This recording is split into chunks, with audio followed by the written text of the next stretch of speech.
छात्र छात्राओं नमस्कार, सुप्रभात। हम ऑनलाइन शिक्षण कर रहे हैं और आशा है आप घर पर होंगे, सुरक्षित होंगे, कुशल मंगल होंगे।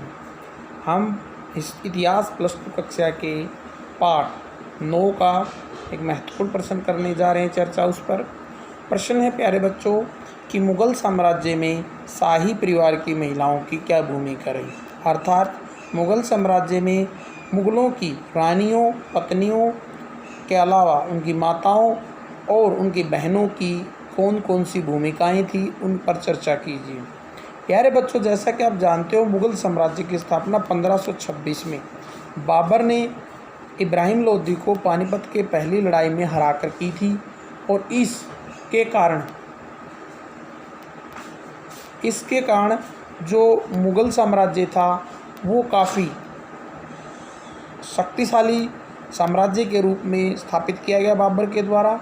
और इस साम्राज्य में मुग़ल बादशाहों के साथ साथ शाही परिवारों की स्त्रियों द्वारा भी अहम भूमिका निभाई गई, जिसका वर्णन हम इस प्रकार से कर सकते हैं।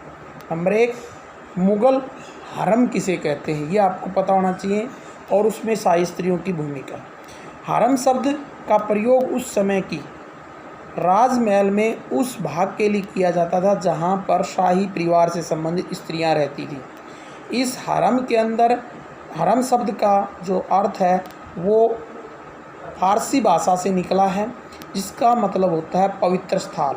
वह स्थान जहां पर मुग़ल रानियां, पत्नियां, उपपत्नियां, माताएं, सौतेली माताएं, उपमाताएं, बहनें, पुत्रियां, पुत्र वधुएं एक साथ रहती थी। वे बच्चे आदि वहाँ पर रहते थे। उनकी सुरक्षा व सहायता हेतु हरम में महिला गुलाम, जो नौकरानियाँ थीं वो रहती थी, और इनमें हिजरे ख्वाजा सार भी पाए जाते थे। अकबर के काल में हरम की महत्वपूर्ण भूमिका रही थी।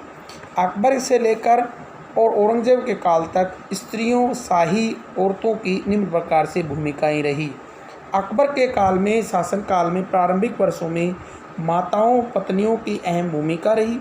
उस काल में अकबर अपनी माताओं की सहायता से निर्णय लेता था। पत्नियों ने भी उनके निर्णयों में अहम भूमिकाएं निभाई। प्रारंभिक वर्षों में विशेष रूप से पत्नी जोधाबाई और ने धार्मिक सहनशीलता, धार्मिक करों को हटाने, तीर्थ यात्रा और जजिया कर को हटाने में अकबर के अंदर एक परिवर्तन लाई। रुकैया बेगम ने भी प्रारंभिक वर्षों में अहम भूमिका निभाई। जहांगीर के शासनकाल में स्त्रियों की भूमिका। प्यारे बच्चों, जहांगीर के काल में उनकी पत्नी नूरजहाँ का विशेष योगदान रहा। नूरजहाँ बुद्धिमान व साहसी स्त्री थी। राजनीति संबंधित उन्होंने अनेक उलझनों को सुलझाया। नूरजहाँ के प्रभाव के कारण उसका काल नूरजहाँ गुट के नाम से भी जाना जाता है, और उसने जहांगीर के मदिरापान और ऐश्वर्य पर काफ़ी हद तक नियंत्रण करने में मदद की। उसके बाद आता है शाहजहाँ काल। शाहजहाँ के शासनकाल में उनकी 2 पुत्रियों जहाँ आरा व रोशन आरा ने अहम भूमिका निभाई। जहाँ आरा व रोशन आरा ने न केवल मनसबदारी के महत्वपूर्ण पदों को प्राप्त किया, बल्कि उन्होंने सूरत की बंदरगाह के विकास में अहम भूमिका निभाई।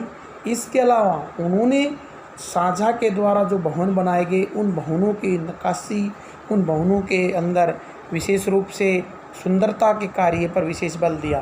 चांदनी चौक, जो कि दिल्ली का है, उसके निर्माण में उनकी बेटी जहाँ आरा ने अहम भूमिका निभाई। इसी प्रकार से औरंगजेब के शासनकाल में अंतिम वर्षों तक उनकी पुत्री जो उनके साथ रही, उन्होंने भी उनको विशेष सहयोग दिया। इस प्रकार से प्रत्येक मुग़ल बादशाह के समय किसी न किसी पत्नी या बहन या माता की भूमिकाएं रही। इसके अलावा मुग़ल स्त्रियों ने अनेक कार्य किए। वो लेखिका के रूप में विशेष रूप से जानी जाती है। मुग़ल काल में हुमायूं की बहन गुलबदन बेगम ने एक महत्वपूर्ण पुस्तक लिखी, जो हुमायूं नामा के नाम से जानी जाती है। यह ऐतिहासिक पुस्तक थी। इसमें बाबर और हुमायूं के जीवन और जो मुग़ल वंश था उनके बारे में विस्तारपूर्वक लिखा। उन्होंने जो लिखा है वो आंखों देखा वर्णन किया है। उन्होंने सामाजिक रीति रिवाजों, राजनीतिक घटनाओं, कालक्रम का सुंदर वर्णन किया है। इस तरह से जो मुग़ल स्त्रियां थी उनकी अहम भूमिकाएं मुग़ल काल में रही और इनकी सहायता के लिए, उनकी सुरक्षा के लिए ख्वाजासार जो हिजड़े होते थे उनको रखा जाता था। आप बहुत से नाटकों के माध्यम से इस प्रक्रिया को आपने देखा होगा जो टीवी सीरियल पर आते रहते हैं।